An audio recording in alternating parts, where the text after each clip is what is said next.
and welcome. So clearly, Pharrell Williams has got the answer to the session today, which is happiness worth the effort? And it's so lovely to see all of you. Todd, we haven't seen you for a while. And Alistair and Hugh and Adam and Rickus and Elmin, we haven't seen you for a while. And Caroline, and I'm hoping you're here for a very specific reason. Indeed, I am. And also I want to know about happiness. Do you? Well, Yeah. we're quite miserable here. You know, it's been quite tough. We've had 3 load shedding episodes today, each of which were 2 hours long. And it really does draw on one's happiness reserves. So I was really glad to see Pharrell Williams there.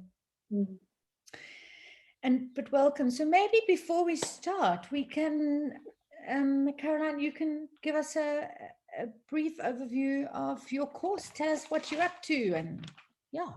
Yeah, so I'm launching my somatic sandbox again in January. I am just about to finish the most recent program with a bunch of amazing coaches. So they're all experienced coaches who are so skilled in holding the space and being with the client, and also wanting to find out other ways of being able to deepen their work. And it's been really kind of quite inspirational, actually, seeing people play with activities and approaches that they haven't done before. We do some circling together, which is around kind of being with each other in presence. And certainly at the last workshop, there was a sense that when you're in presence with somebody, so in that really sort of, you know, in that somatic way that we kind of saw when we were watching that video and started jigging and smiling and things. But when you're in presence, that's kind of where the magic happens. So as I said, I'm launching my program. It's a 5 module program. So there's 2 every 2 weeks, starting from January the 11th. And it's really around being able to kind of build a bridge. So those of you that came to a couple of talks I did, it's around that sense of being able to, you know, as human beings, we go into that reactive mode to protect ourselves, you know, contracted, our kind of, you know, habitual ways of being. And it's about being able to build a bridge between that and being our more open, uncontracted, and also a kind of from that being able to maybe unlearn old patterns, let go of old ways of being that don't serve us anymore, so that we can find new options. And I was having a conversation with somebody a couple of weeks ago, and I was talking about how I kind of really have changed my walk, you know, and my sort of, you know, way of being is different moment to moment. And so, yeah, I go into that depleted or reactive state, but that ability to be able to recenter and to kind of go back into something else takes less time and is kind of easier the more I do it. So yeah, so that's a bit about the somatic sandbox. And thank you for asking me, Julia. I'm grateful you're doing that. And so most people have got my email. They can mail me and I can send the brochure off. Yeah. Yeah, and it's at the bottom of the emails that you send as well. So if you scroll to the bottom of all of those things that, you know, Andrea's been very kindly putting out, it's there as well. And also, if you want to connect with me on LinkedIn and contact me that way, then I'm always happy. I love having chats with people about coaching. Great. So I'm open to that, whatever the outcome. Great. Thank you. Thank you. People really responded incredibly well to your chat for those that weren't there, and I think there are a few people, and I think we've got a recording of that if people want to get a feel for your work as well. And So feel free to mail me or Andrea, and we can send you a copy of your session so that people can have a look. Thank you. And I'm glad you're bringing up the happy end of happy, because as an existential psychotherapist, you can't really rely on me to do that piece of work. What I find so interesting about this session is, you know, we've got Jonathan Reams next week, and then Celeste Stewart on curiosity. And so there is a particular group of people that come to the sessions that are about these tricky and deep subjects. And so that kind of explains the small group. And then there's load shedding, which means a lot of the South Africans just can't make it. Most of us have these little machines that hold battery life and then allow us to have Wi-Fi afterwards. But the load shedding is undermining their capacity to refuel. So by the end of the day, yeah. So happiness. I've had a look at what a lot of people have said about happiness, largely existential thinkers, but also some really interesting thinkers around happiness and unhappiness, like David Smale. I've got a suggested process, and I'm wondering if it's going to work for you guys. So a suggested process would be to go off into groups and to try and understand what happiness is and what unhappiness is, and how do we know we're in that state? What are the signaling? And where does happiness and unhappiness come from? And then lastly, should we be trying to coach our clients to be happy? Is something we should try and get them to go for? These are a couple of questions. Are you happy to go off into groups and have a chat for 20 minutes? Would that work? Usual process? And I'll do groups of 3, and then I'll send you the questions.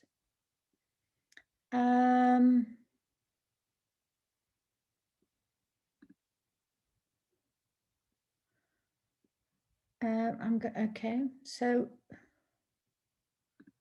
I'm going to try and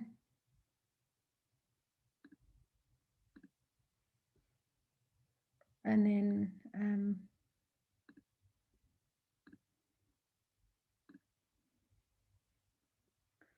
just going to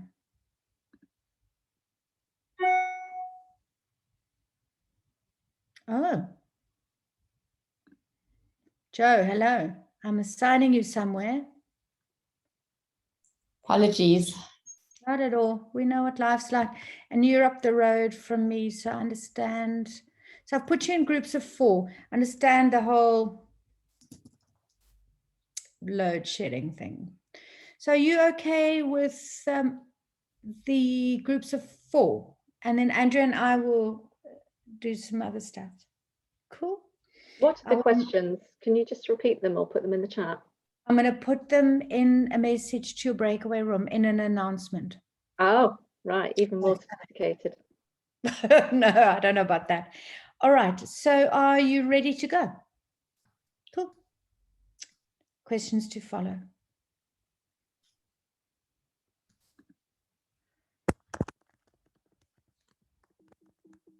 Oops.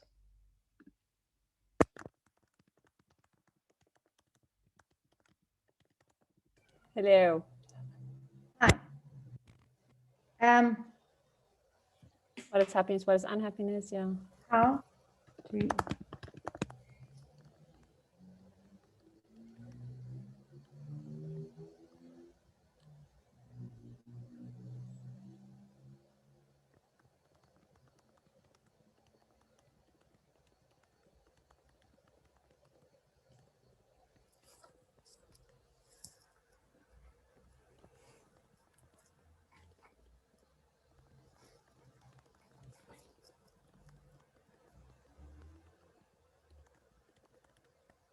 Right. So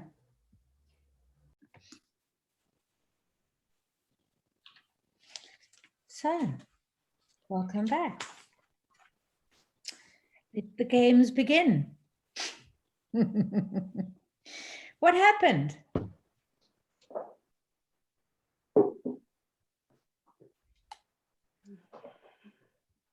What happened is we ran out of time. No ways. You couldn't have found so much stuff to talk about around happiness? Isn't it a bland, superficial, and silly subject? No. Really, not really. What did you find out? I just want to say, I think Hugh just presented us with the shortcut to happiness, which is having a friendly dog around. So I think we can all go home now and pet our dogs or get a dog. I think that's the key. Yeah, let's go and get our dogs. Failing that, let's go and clean up what they've done in our gardens. Who wants to start? How was the process of talking about happiness and what did you come up with?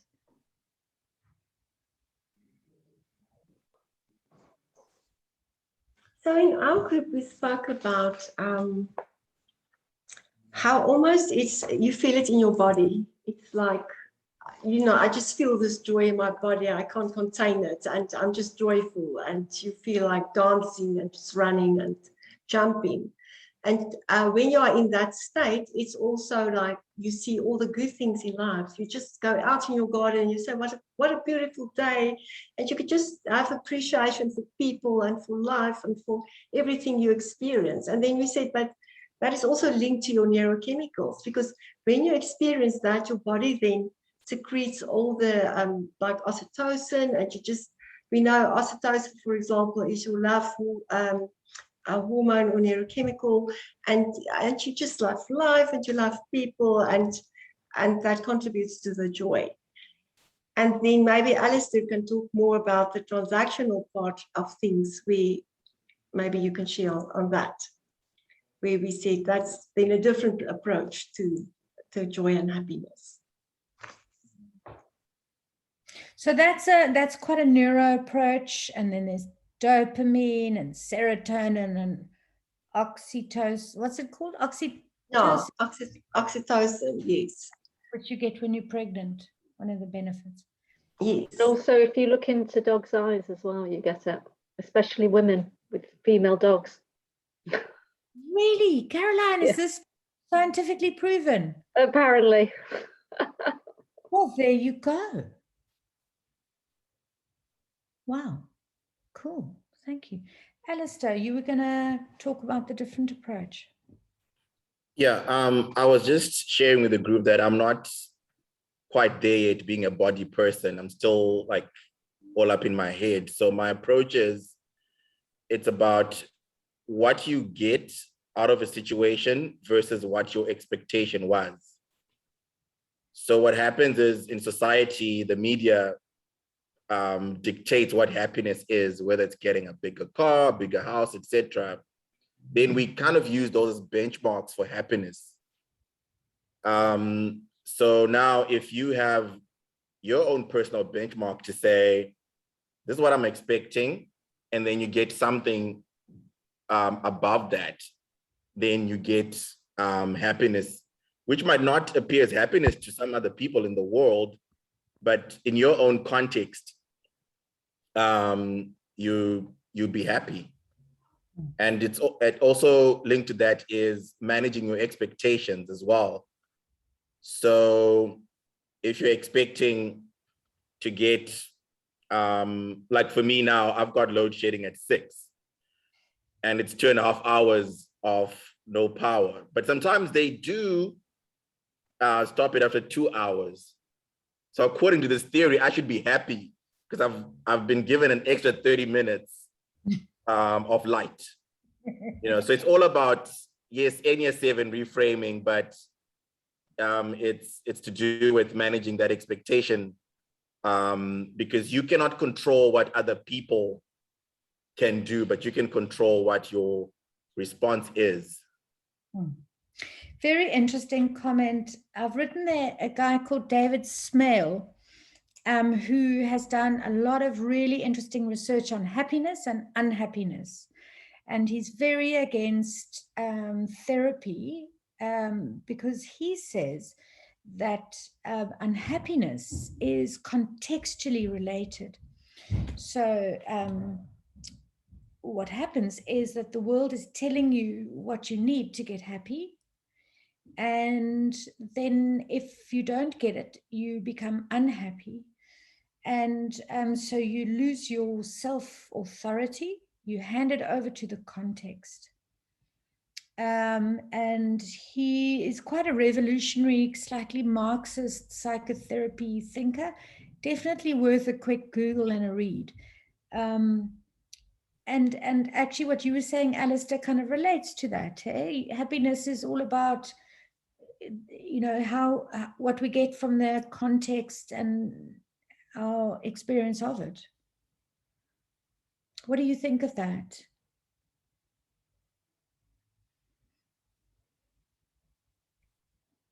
I'm kind of interested in what Alistair said around expectations, and there might be other people on the call who are able to express this better than me. But you know, sort of Buddhist thought is around kind of one of the things is around being tied to expectation, and how, you know, what we do by being tied to expectation is we then resist the reality of what happens, and the unhappiness comes from that resistance. And so a way of being to kind of shift that and change that is to be able to stop saying no to what's happening, and whether it's a happy thing or, you know, what we would say a good thing or a bad thing, is actually to be able to allow yourself to sense it and allow yourself to be open to it. And it might still be something that is unethical or wrong, and you need to stand up and kind of say that, but actually you're not mentally and physically going, no, it shouldn't be like this. So there's something around that sense of a different experience with, and a different relationship rather, with expectation. So do you think that if you kind of are able to meet reality where it is, it might make you happier? I would say that that's one of the kind of Buddhist approaches, is yes, absolutely. It's about sort of stopping resisting it, I think. So I experienced that. I bought a house a couple of years ago, and quite tatty. And at the time I bought it, I was just like, I need to be in my own house and that'll be fine. And then I sit in my house and think, oh, that needs doing. Oh, that needs doing. Oh, goodness. And I was really resisting just the fact that my house was tatty, and it was like, and then I kind of thought, okay, shift your expectations and everything. And rather than fighting it, allow myself to experience all of that irritation around having a house that needed lots of DIY. And as soon as I did, I was able to start doing little things. I had the energy, I had a different kind of response to it. I'm experiencing that right now, Caroline, so thank you for that. I'm experiencing the fact that I can't use my office because there's something wrong with the Wi-Fi extender. So thank you, that's very helpful to me. Try it as an experiment. Yeah, so the key to happiness is accepting things as they are. Do you think that makes a person a little bit less ambitious at all? I do. I don't like that. I really don't like it. And I've also, there was a time when I thought it's interesting, but it seems to me ultimately like a cop-out. Sure, you can be happy, but you know, what are you happy with? And is happiness really worth everything you're letting go of? What are you letting go of, Rikus? I don't. So they, if you have if you decide you do want to, if you, at some point you thought you do want to live in a beautiful house, which is really well maintained, sure, you can let go of that and you can be happy. But now there is one house there in the world that is perhaps not what it could have been. So there's, for me, a loss of potential. And if it's a house, it maybe doesn't matter that much. If it's a person, if it's you, then perhaps it does. You know, maybe personal growth really doesn't matter that much. Maybe living under a bridge is good enough. You know, what do I really need anything else? And sure, it can be. I mean, this is my sense of things. For me, it feels like closing off potential, like ending up with a lesser world, both personally and on a very large scale of what could have been. Yeah. I find this fascinating because if I think about Caroline's story, there's the initial big expectation of the new house that's my own. Then there's the grittiness of the daily experiences and the little irritations. And Julia, that's your experience. And then the release for her was not surrendering the potentiality of the house. It was seeing the potentiality of the tiny things. And so there's something for me in this. And we debated in our group a little bit around contentment versus happiness. And I think one of the greeds around happiness is that it is a sustainable state, as opposed to, Caroline had this beautiful analogy of these little bubbles, these almost like these micro bubbles. And my sense was, the smaller the thing is that gives you joy, the happier you are in terms of intensity of emotion, but the less sustained it is. And so when we believe that happiness is a state and I can stay in it and I can be there for prolonged periods, it's very hard. Because I'm sure, Caroline, in your house, there are still days of frustration at the little niggle things. But it's, you know, the question for me is, how often do you get to intersperse it? Because you just sowed your attention into something that brought you a little bit of joy. Oh, this isn't what it was, or whatever that thing is. So there's almost this dimension of micro versus macro, and how long do we expect to live in this thing versus do we allow it to be a wave that just passes through us, and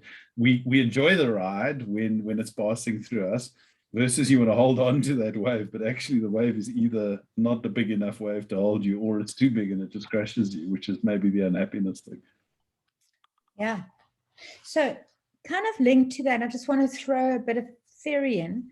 So someone like Emmy van Deurzen, who's an existential psychotherapist, very similar ideas to yours, Hugh, but her idea is that all emotions must pass through. You mustn't be clinging on and nothing, it's all moving on and changing very fast. And so any experience is fleeting. Of any emotion, and she's got a wheel of emotions, and you kind of go through a process. Then I always have to throw in my favorite, Esther Perel, at any point, and she brings in this idea that as humans we are fickle, greedy, and curious. So what pleased us in the last moment won't please us in the next one, and there's something quite lovely about that, and quite relieving that, you know, what happiness looked like then, it won't be the same. And maybe that can sort of build the conversation in a little way. Julia, I can so relate to that, even at the micro thing of like chocolate mousse desserts. I have one, I enjoy it so much, I go and have another one and it's not the same. Yeah. Exactly. Fickle, curious, and greedy. We spoke a bit about the distinction between, or just thinking about the terms happiness and things like fulfillment and satisfaction. Yeah. Which does, for me at least, fulfillment has less of that fickleness associated with it.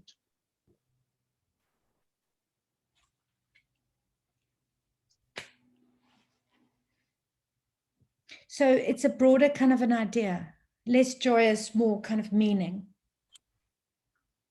Well, for me, though, because that sense of fulfillment it's almost like my tolerance for what hits me is greater. So it's not that it's almost like I have a buffer.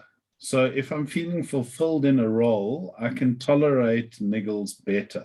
It's not that they're not there, and maybe it comes back to what Elmine was talking earlier around those, you know, when oxytocin hits, you do see the world through these rosy lenses. You can tolerate, you know, that debris in the water, the flotsam and jetsam. So it for me, the fulfillment is, it's not the absence of difficult things. It's the fact that it can contain those difficult things.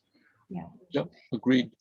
Yeah, and just to throw another one in there, Spinelli, who is worth a read, and Hollis, who I always say read, talk about part of happiness is when you risk growth over security, and you risk pain over being content. That's a critical part of finding happiness.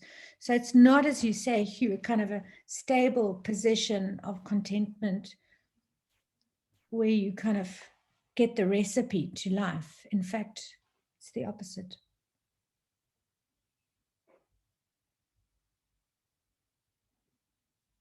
There's an interesting thing about risk, really, for me, is I'm as I get older, I think I've done things in the past to keep myself safe, and that's kind of made sense at that time.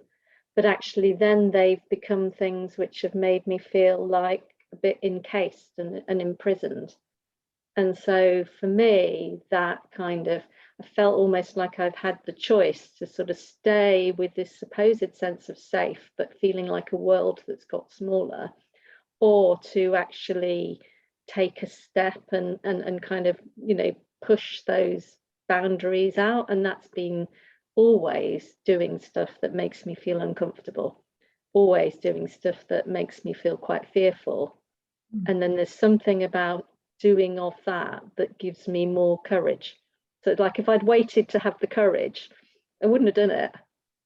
But it's somehow by kind of taking those steps and doing those risks, it enables me, and that has brought me more, I don't know, happiness, contentment, because I'm not feeling like I'm in that box that I had put myself in before. Interesting. So risk is part of happiness.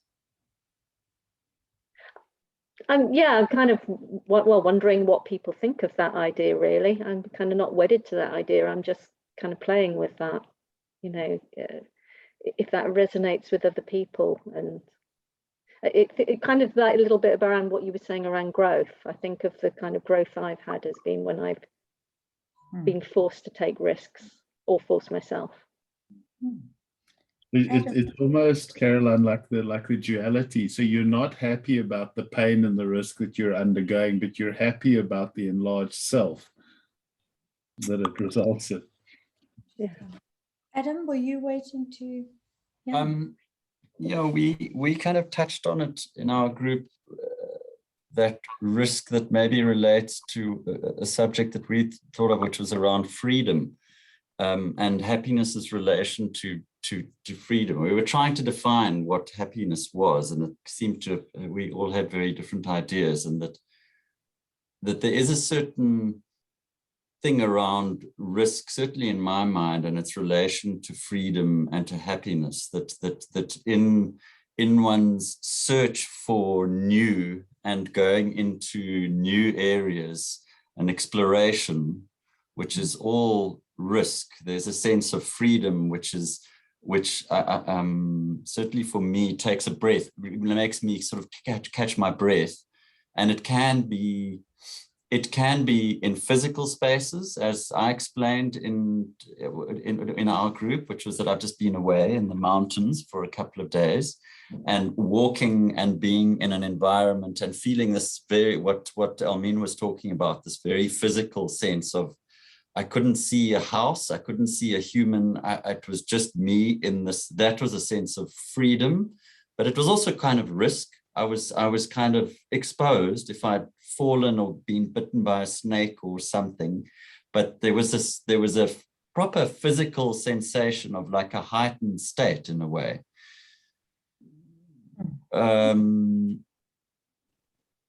Which also makes me think about heightened states, makes me think about, you know, people using different substances to try and reach that. I certainly have in the past, like, you know, if you think even like getting drunk, am I really happy? I feel really happy when I'm drunk, which just seems a bit sad. But I can identify it to me, but then sorry, I got distracted. But so to me, there can be a physical, the sense of risk and exploration and freedom can come from that physical space, but it can also come from an intellectual space, I think, where or a cerebral place. And we were talking a bit about that, about trying to understand, you know, is happiness a thing that happens in your brain? Is it a cerebral thing, or is it not? That's so interesting what you say, and it was kind of one of the implicit questions that I was sitting with for the session. So I read in one of them, I think it might have been Smale, that for happiness to occur, we need what he calls a recovery of personal autonomy. And I was curious about, you know, when we talk about conventional and post-con, and I was curious about, you know, you as a bit of a post-con, like, would that idea of personal autonomy and freedom be particularly attractive and a source of joy for you versus somebody at a more conventional stage of life? It is very attractive. It's what I seek all the time. Is autonomy, and it's partly why working in a big organization drives me nuts. But it is that, yeah, but also I know that even autonomy, you know, if you think of it in terms of what's that, VSM, what the viable systems modeling, that the, you know, the most viable systems are those where autonomy lives in the most localized area, where at the lowest form of the bottom of an organization, at the coalface, decisions can be made without having to refer upwards all the time. And that also excites me, that if I'm in a team that can make and work with groups of people where we can work autonomously, that gives me great happiness. I'm just curious about more sort of earlier stage people, and whether autonomy is as joyous as it might be for you. You know, looking at all the literature about sources of joy as coming in from the outside, or sources of happiness as not coming in from, I'm just wondering, maybe I'm making too much of something, or I'm forcing a trajectory into this conversation. Yes, I'm doing that. What do you think, Julia? Adam? Yeah, or anyone, about people at earlier stages of maturity? Do you think, it sounds like you think that capacity for happiness increases with maturity? No, Or I think am I making that up? I think I'm suspicious that autonomy may not be as great a source of joy for earlier stages of maturity than late stages. Might it be true that a great many things are not as great a source of joy for earlier stages as for later stages? Yeah. Can I put a slightly an opposing view on that? Because I'm thinking of, if you think of Keegan's stages, and he has like the earliest really is that magical stage of very young children when, you know, they think they can fly or whatever. And, you know, for me, I remember as a child, and I remember with my children, they had a real sense of autonomy, you know, in terms of the games that they played, in terms of, yes, I kind of like would reel them in for tea time or whatever, but within the confines of, or not even confines, within the world that they created in going into each other's gardens and creating play and everything, there was a real sense of autonomy. And certainly for myself, I've always, whatever stage I've been at, I've always really valued what Adam said around that sense of being in a team. Whenever I've experienced that, which hasn't been very often, that's given me real joy. So it may not be true at all.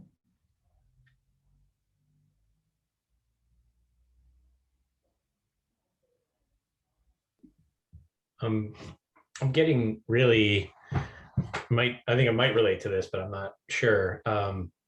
This idea of, and this kind of came up from Joe's question in the group, like metacognitive awareness, you know, as it, you know, if you can be aware of whatever that state is and perhaps be able to feel it, but without a certain type of attachment, that there can be a certain type of happiness or positive feeling that arises from the awareness of whatever that thing is or whatever that experience is. And so I'm curious about the relationship between like having really strong metacognitive awareness muscles, and then as my body-based psychotherapist calls it, like building the muscle of being able to experience, like being a container for emotion and a stronger and stronger container.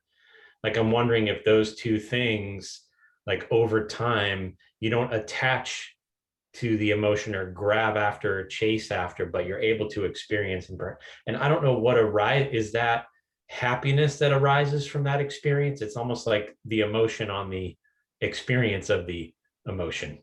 So I'm not really, I'm a little confused as to what you would call what arises from being in that awareness or being able to be that container to experience whatever the emotion is. Very interesting. How do you label and how do you make sense of? That's a tricky one, hey? It speaks to, sorry, Karen. Now, if I can just add on to what Todd was saying, so and he's explained it well. So we were talking about, because we started to talk about the clients and if one's coaching one's clients towards happiness, and is one coaching them towards fulfillment of something, whatever that is, and then the outcome of that is happiness. So when one is in that space, looking back on what one has achieved or fulfilled or reached or realized, that the outcome is this emotion of happiness. So it could be different outcomes or different states, but that feeling, whether it's in your head or in your body, is happiness. So you're not necessarily searching for the happiness, but that is a wanted emotional outcome of that. And would you use like happiness as a guide? Would you say to your client, like, how does it feel to blah, blah, blah? And then use that as like an indication of whether to go in that direction or not? Sure. I don't know if happiness is the right test. I used the example in our group. I said, if my husband comes home and says, did you have a good day? And if I had to switch that around and he says, did you have a happy day? I'm not sure how I would be able to respond to that, because a fulfilling day feels good. That is my good day, is a fulfilling day. But am I happy? I'm not sure. So I'm not actually, it's a very good question. Is that kind of the test of whether it's working? I think we all like that sensation of happiness. So maybe it is the test. But is it too temporary? Does it lack richness?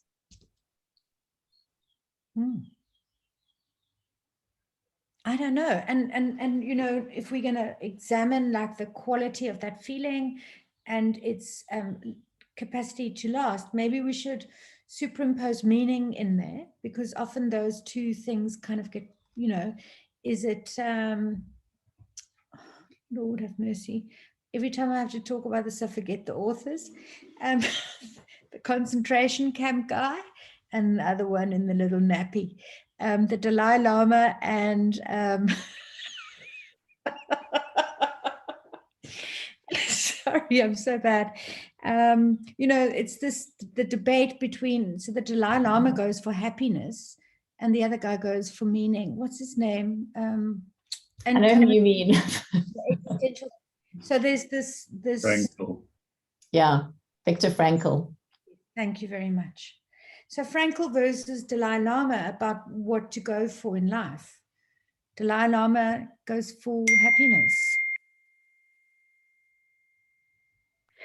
But his version of what happiness is wouldn't necessarily be what Alistair was talking about, which is that kind of pursuit of expectations and things. It would be a different thing.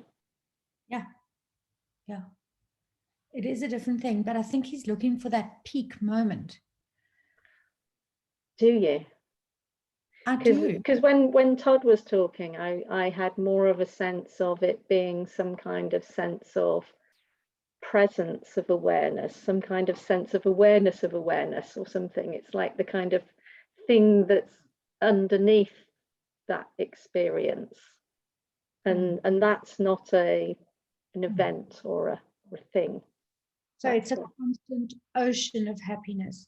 So as you can see by my disparaging and very rude and unpolitically correct remarks around the nappy, which I now withdraw, that my understanding is limited, and I would prefer it to be, as you explained, Caroline, this idea of an ocean of joy that sits underneath and occasionally peaks. Yeah, or maybe like thinking of it as a sky, and thinking of it as, if you have that sense of the presence of awareness and that understanding of awareness, then it's like that kind of is the sun, and then all of these things happen and there's so many clouds that you almost forget that the sun is there, and what becomes kind of real is the clouds, and yet there is this presence of something, which to me is something which is connected with, you know, it's what people in our group were talking about, that sense of connection with the world around us, you know, and what Adam was saying around the mountains and everything is some kind of connection with the physicality of the world, and also with other human beings and other creatures as well. So I don't know, I kind of like, I feel like I've kind of slightly gotten lost there, but I think it's really lovely what you've done, because I like the idea of the blue sky and the clouds. And then the opposite idea is the existential idea that life is shit and then you die, which is the Camus kind of idea, and Sartre and all of those guys. And it's two completely different experiences of the world, and maybe even attached to two completely different psychological processes. The one is about clearing the clouds, and the other one is getting down and dirty and realistic, which is, it's interesting. It's just interesting. What came up for me when Joe was speaking is a coaching question of what would a happy day for you look like at work? I mean, I don't know if that's against supervision protocol, but it's, you can keep it for yourself, that question. Because it goes back to the last question that we didn't get to because we ran out of time. Do you tell your clients, do you coach them to happiness? Is that a business goal? I mean, you spend 8 hours a day at work to have a good day, but is being happy at work a business goal? So that's kind of where my mind is at right now.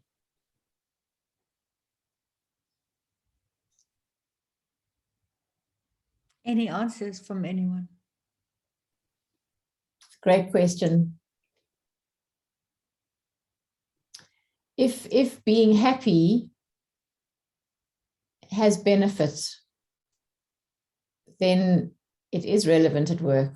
So are you, because you're happy, are you all sorts of other positive things as well?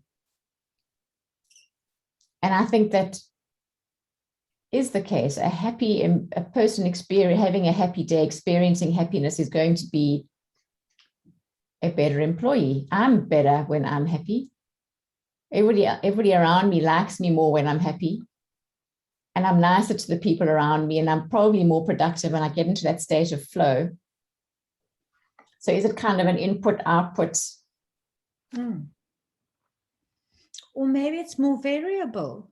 I mean, is that happy equals performance equation relevant for everyone? Yeah, it's the question of what needs to be in place for you to be happy at work. Is it the coffee? Is it, I don't know, teamwork? And now I'm just thinking of that movie. What's it called? The DiCaprio movie, where he was doing drugs and stuff. It's escaped me now. Yes, it seemed like a happy workplace. Yeah, it looked like fun. You know, because for them, getting the business and all that was what drove them. So the same question goes to every business. What makes that place happy? Make that place a happy place.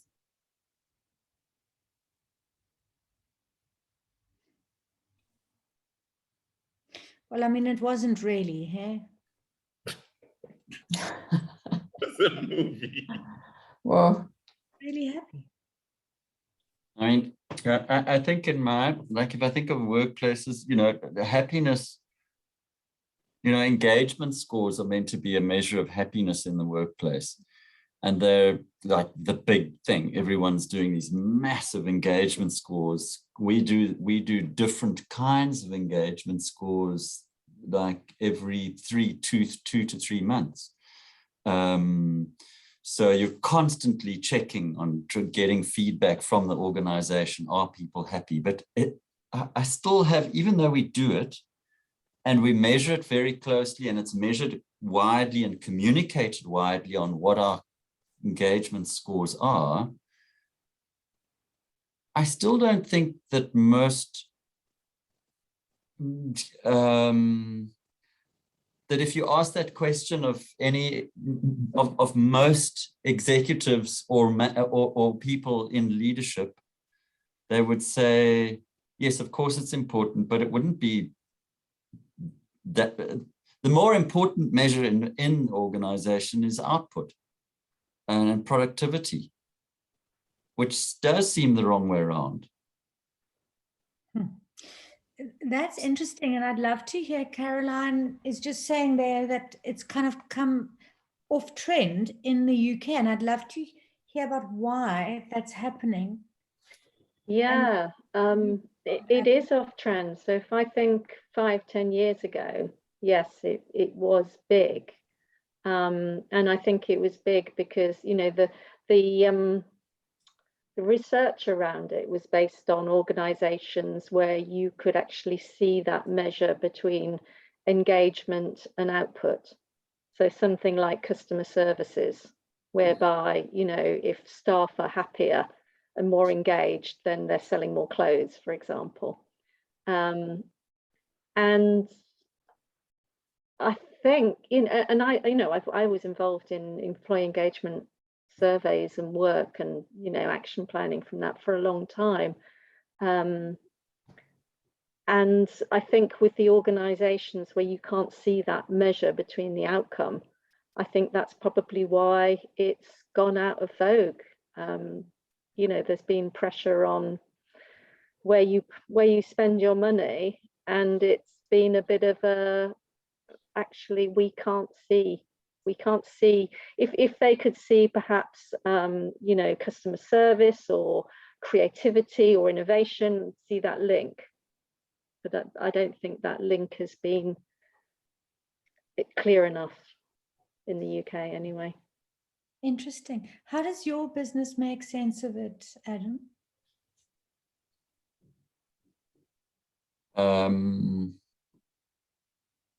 Well, the law.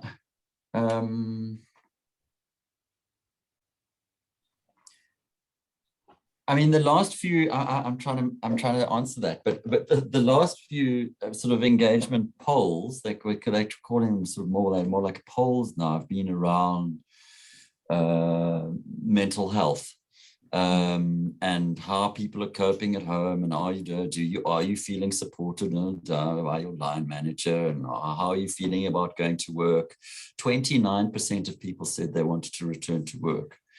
So that sort of stuff, which was quite shocking for the organization.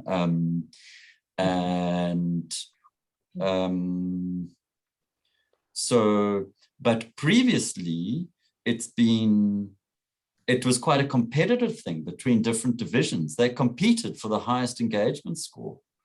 And the one division that scored, or even the highest completion rate on the engagement score. So it was like the purpose of it was, and then it was great because then the various divisional heads could go, look how happy we are. And they liked to brag about that, about where I run the happiest team in the whole of the company. But I just know from having worked here this long that isn't their most important measure by a long way. And if I was like happy at work every day, they'd really be pissed off with me. They'd want to make me hurt a little bit more because I clearly am not working hard enough if I'm just happy. I've got a very interesting job at the moment to look at all the surveys this insurance group has done since 2017 and integrated into a profile on inclusion. And one of the pieces of data is engagement scores and Gallup. And I like your sort of looking at various touch points to get a more holistic thing. But what is interesting is two things. The one is Black women, the least engaged. And that seems pretty typical of a certain kind of technical organization in South Africa. And the other thing is that COVID, people don't want to go back to work, and 20 to 30% is pretty average. No one really wants to go back to work at all. And that has destroyed the social fabric of organizations, and cultures are falling apart and engagement scores are dropping. And so happiness at work is actually happiness at home. And I'm in what I'm seeing in the data, and I'm wondering if that makes sense, Adam, because of course this is a great opportunity for me to test my theory. Yeah, I mean, I think that does kind of make sense. Our engagement scores keep going up.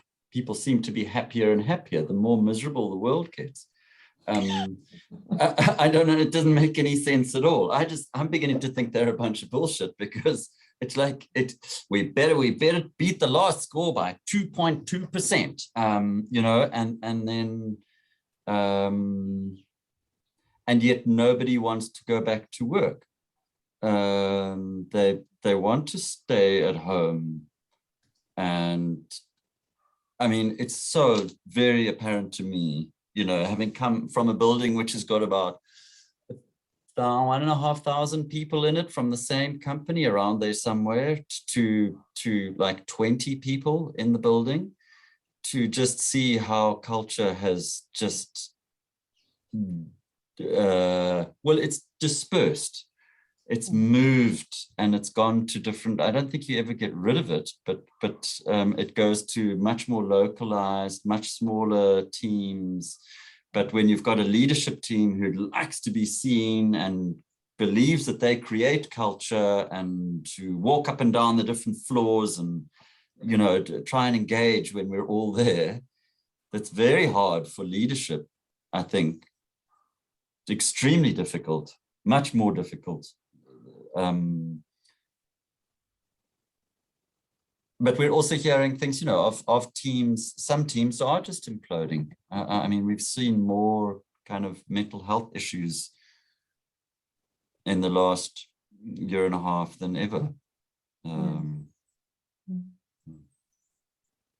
And are you seeing that that translate into usage of your employee EAP? Is it translating across that data? So more mental health issues and more use of your, what's the proper word for EAP? Your employee assistance provider, ACAS. Yeah. Are you? Yeah, they've been busy. Yeah. Because that's not happening.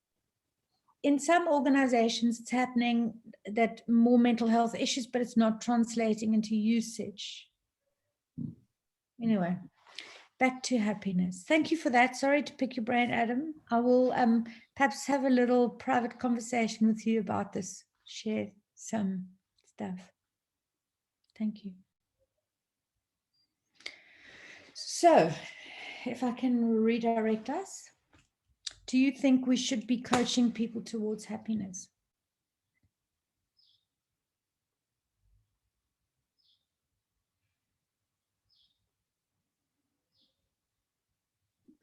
I don't think so as a specific outcome.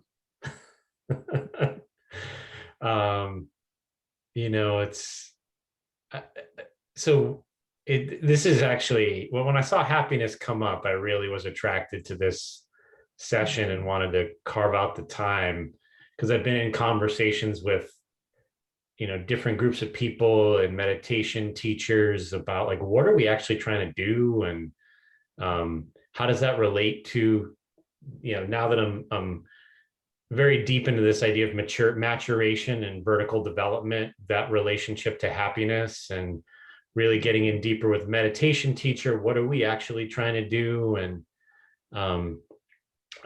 I realize what I'm doing with clients is more about trusting in vertical development, which I don't think necessarily correlates to their happiness, but there's something about like a deeper moment to moment fulfillment or feeling of needs being met that aren't, you know, necessarily like the emotion of happiness. So it's almost more like development and needs and vision and dreams. And then also sometimes alongside of that, helping them build a stronger container around metacognitive awareness of the ability to experience anything as an observer or experiencer. And that feels just the time and energy I have, like I'm really interested in that second part. I feel like I lean more into the first part when engaged with clients.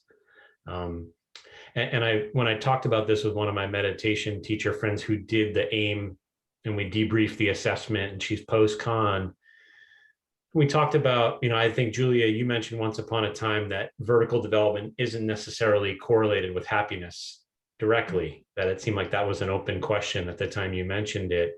And she says, well, you can do both, and you can actually do specific compassion and metta related practices that give rise to a deeper level of happiness or fulfillment alongside of whatever vertical development you were doing. So I thought that was interesting as well, that you can maybe do a both and version of that. So yeah, I like that, because that leaves also space for the idea that happiness might be meaning and meaning might be happiness. Just to fool with your brains completely. Yeah, I mean, I agree with Todd. I would, for me, the word happiness is, it's a bit like one of those words like communication. Everybody's got a different version of it. It's so big, it's like it becomes a word that's kind of not actually very useful to use. So I wouldn't, and also I would always be coaching somebody from the kind of where they are and what they're bringing. And that feels a bit like that's kind of my goal. Would be my goal if you were to say that's what you're going to do. But I was kind of drawn to what Todd said around growth. I think for me, coaching is around that sense of growth. And, you know, the reason why I was attracted to vertical development was that concept of subject object, you know, being subject to how all the things that you grew up in your life and you just think are, because that's how they are. And then being able to move and be able to kind of look at them and walk around them and kind of decide, does that serve me still? So that movement, and for me, that would be, I guess, more likely to be where I would be starting for coaching in terms of my coaching offer, and that would always be dependent on where that person was, really. So, and I was just thinking in terms of the conversation we've had, I think there is a link to me around happiness and using that word, but there's something that there is a link to meaning, and meaning being beyond oneself as well. So, you know, if one has a sort of sense of what I'm doing is useful because for other people it serves other people or whatever, then that for me, usually those people who do that have a sense of inner contentment or whatever. And certainly in terms of vertical development, the people I see who are post-conventional are moving towards, or seem to have a sense of meaning which is beyond just themselves, and quite often it's a spiritual sense of meaning as well.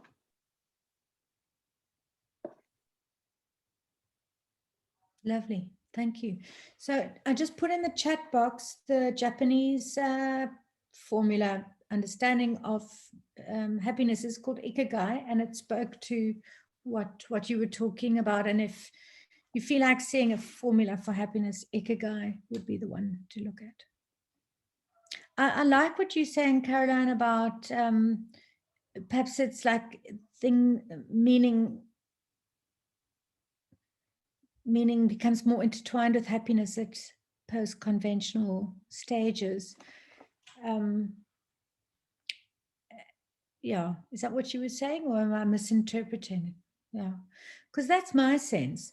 That's my sense is sort of, you know, maybe it's a linguistic thing, but when working with very conventional people, maybe happiness is a much more accessible kind of North Star, for want of a better word. But maybe for post-con people, maybe meaning is a more accessible North Star, if you know what I mean, based on that kind of idea. Julia,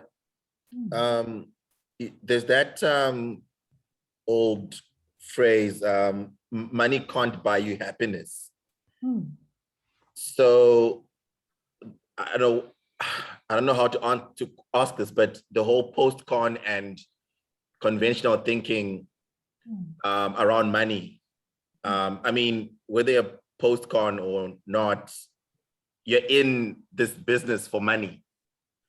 Unless you're some Buddhist monk who's just, you know, there for whatever. So now, what does that mean now in terms of the views around money and getting your happiness along that spectrum of conventional and post-con? Well, I can tell you what the answer is that we see in the questionnaires. So sort of at earlier levels, it's there's a kind of a compulsiveness around got to get it. And then it goes up at the next level to it's an enabler. It's an enabler, that concept of money as an enabler. And then there is sort of a next section where it's an enabler, and maybe it shouldn't really dominate one's life because it can lead you down a pathway that might not be useful to you. So that's kind of what it looks like in the conventional. But the big idea, I think, is it's an enabler so you can get what you want. It's only at early levels when it's a lovely thing in its own right. At post-con, I think it becomes more variable. So in our question, money, ... and we use that for thinking around using our assessment in the financial sector. So it is an enabler, but people become more oblique about how they want to get it. So maybe it becomes like a side product of achieving what they want to achieve in their life rather than an enabler. I don't know if that makes sense. It's useful, but they, you know, it's not like the post-cons don't like cash. They love money like the rest of us. But the focus is a different way of working with it. And so money might also be used in different ways, like to buy time or freedom rather than Porsches. So there's a kind of a different way of using money, or education. So maybe the idea is sort of like an endpoint, an enabler, a side product that enables me.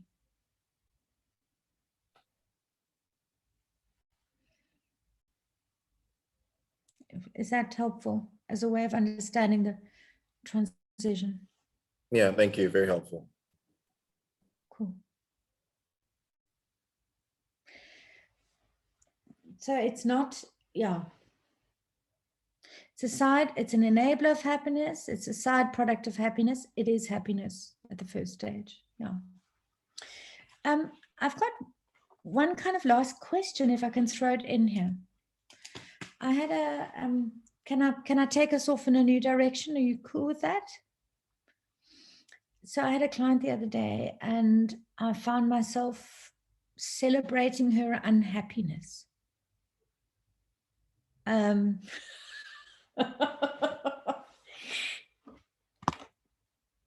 I just wondered what you'd think about that. She was having different feelings about her life and her partner, and she was really unhappy where she was, and she'd been in that place for 30 years, and we spent a lot of time celebrating and amplifying her unhappiness.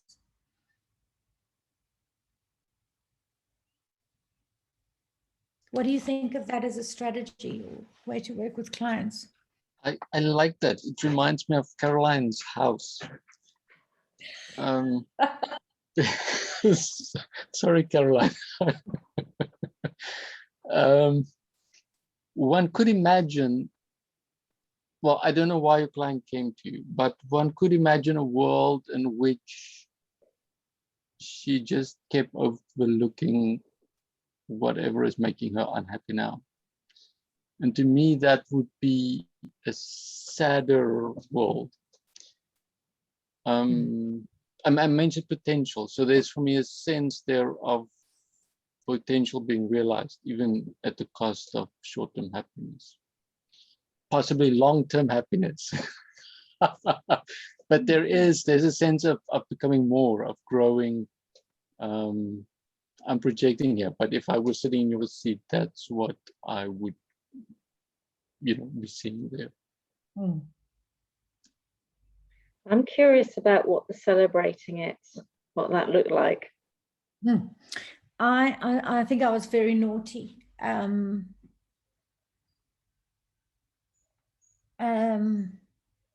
can't remember my words, but I know I would have said something cheeky like, I love that you're so unhappy with your life. Because that's so interesting. You're feeling all your feelings, and I wonder what that's going to make you do.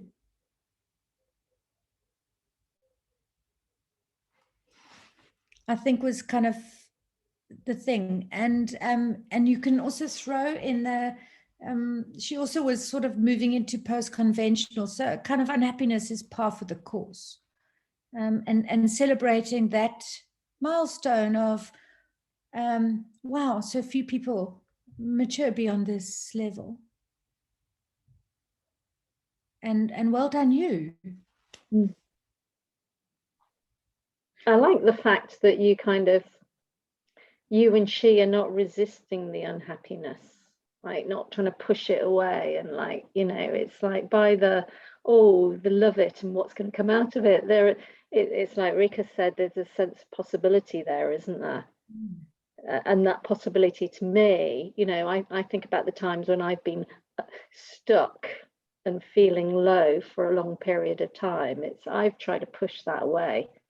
I've, you know, tried to box that off and push it away and pretend it's not really that bad.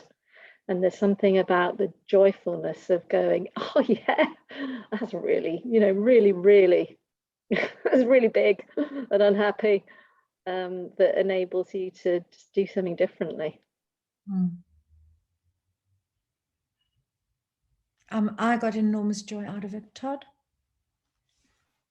Julia, I'm curious how much of the joy for you or the encouragement was related to you experiencing that as a vertical, you know, a kind of a vertical move or catalyst? Yeah. Too much, because I just get so much pleasure out of seeing people pop over that cliff, and far too much. I just long for the lemmings to jump, and too much. But also her whole physicality changed from being incredibly bent over and crying to more of a kind of a bright, open person who was like, wow, yeah, actually this is like really, this is a meaningful signpost. Maybe that was the thing, is transforming the unhappiness into meaning in some way. But you're right, I get far too much pleasure out of pushing and watching people jump. Julia, what came up for me when you said that is I've noticed a growth in what they call divorce parties. It's now a thing, you know. And I guess if one links that to that whole, I don't know how many stages of grief, 7, I think, you just acceptance of being unhappy. Yes. Maybe that's something worth celebrating, because some people don't want to accept that I'm actually unhappy, you know? And I guess that's, in my view, the only way after that is up. So you've hit rock bottom, and celebrate that rock bottom, because the only way after this is going up. Yeah, I like that. It reminds me of AA in some ways. You know, when you're ready to stop using, you have total feel for what's happened, and you accept who you are, and only then you can go elsewhere. Yeah, I like that. Julia, I think you're rubbing off on me with some of the learning too of, you know, that the challenging emotion sometimes might be a sign of growth. And I was on a, you know, retreat experience recently with someone from the mindfulness community who's a good friend who, you know, hasn't, in my opinion, complemented the mindfulness work with as much other stuff. And so I was talking to his partner, who I'm also very close to, the other day. And I go, how's he been since the retreat? And she goes, God, he has been so cranky after the last 2 retreats he went on with you. And I said, well, you know, I want to just, you know, respect, you know, how that might be challenging for you. And I'm also celebrating the heck out of him being disagreeable and cranky as a possible sign of growth and maturation. And, you know, I feel like I'm now in that camp for some people as well. Yeah, I think that's stunning. In Alain de Botton writes a lot on being grumpy, and I'm very grumpy and can't seem to restrict myself. And he speaks of it in quite a developmental kind of way, and he speaks particularly of how a partner might work with one's grumpiness. It's in his yellow book, the latest one. If you is probably available for free on Zlib. So maybe that'd be interesting to, it's really interesting why people are cranky. Well, I think it's an important thing to track. Like there could be,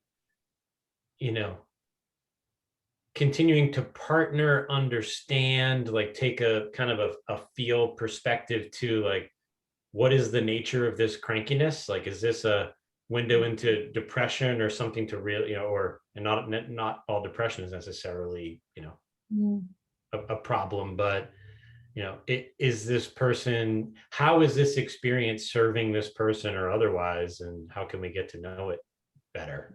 Seems important. I was making assumptions about this person's crankiness given how much I know about him, and now I'm interested in talking to, I'm also interested in talking to him directly as to the nature of this crankiness, how he's experiencing it. And I think there's something about the world being a bit of a dopamine leech at the moment.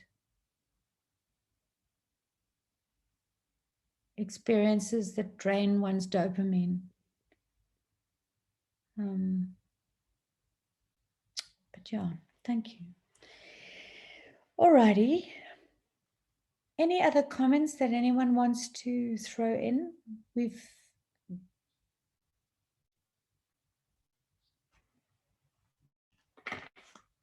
I can give you some ideas.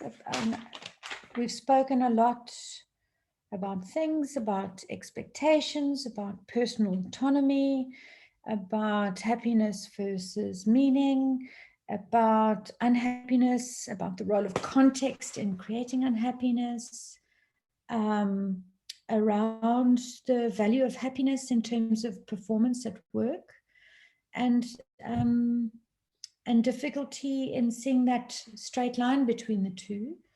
And I actually think that's quite a useful thing to talk about in the future, engagement and performance. I think that might be quite interesting. Yeah, a little bit around, personal autonomy, feeling it in your body. Anything I've left out that anyone wants to throw in at the end? Okay. So I'm going to end early. This is the last session with me of these strange existential explorations. And I'm always so grateful when I see people that want to do these strange journeys with me. And so grateful that they're here and that they bring so much enormous insight and value. So thank you very much for being with me on these curious journeys this year. The next two sessions, the next one is Jonathan Reams with students exploring aspects of being a coach, and we'll give you a much tighter brief. But if you can come, that'll be great. It'll be all the Norwegian students with Jonathan from his university, and he's always brilliant and incredibly knowledgeable. And then after that is Celeste Stewart on curiosity. And she is absolutely a very curious person herself, who will bring some really interesting perspectives in. I can absolutely guarantee that. And then it's goodbye for the year. So thank you all for coming, and I'll see you next week. Thanks so much, Julia. I'm really Thank you, enjoying it. Julia. Thank you, Julia. Thank you, everybody. Loved it. Thank you. Thank Bye. you. Bye.